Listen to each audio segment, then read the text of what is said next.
In the vast lands of Africa, where the soil was red and the sun burned fiercely above open plains, black African communities lived in quiet poverty, but with dignity. Life was never easy, yet it belonged to them. Men worked the land, women supported families through labor and care, and children learned survival early. Though poor, they were free. That freedom began to disappear when white men arrived and claimed power they never earned.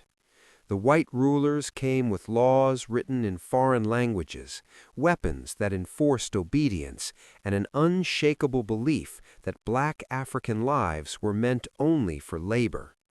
They took control of villages, roads, farms, and trade routes. Slowly, work turned into punishment, and survival turned into suffering. Black Africans were forced into endless labor. From early morning until the sky turned dark, they worked without rest. Men pushed heavy carts filled with goods for white masters, stones, crops, iron, and supplies. Their hands cracked, their backs bent, and their feet bled on rough roads.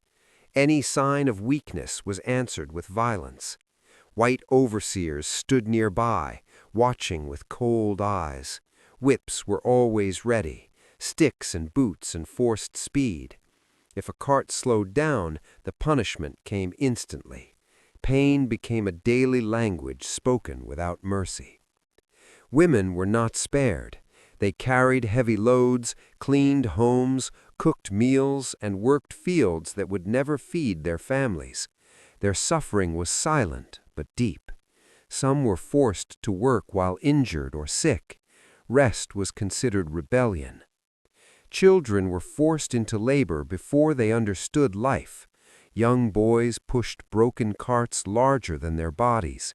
Girls carried water and supplies until their arms shook. Fear replaced childhood. Hunger replaced hope. The roads built under white rule were paved with African pain.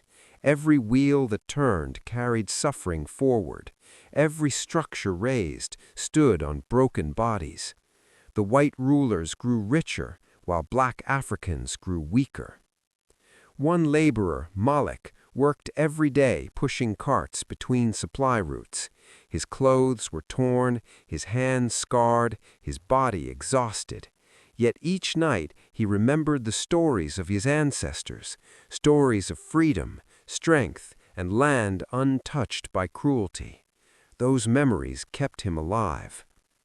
White rulers believed control meant silence. They banned African languages. They punished traditions. They renamed people as if identity could be erased. But memory survived in whispers, in glances, in quiet resistance. At night, the laborers collapsed onto the ground. No shelter, no care, only pain and exhaustion. Malik stared at the stars, wondering how long a man could be treated like a machine before breaking. Yet somehow they endured. Years passed, the labor never ended. Generation after generation of black Africans lived under white oppression. Forced work became normal. Violence became routine, but so did resilience. Despite the beatings, the hunger, and the humiliation, something remained unbroken. The spirit of black Africa refused to die.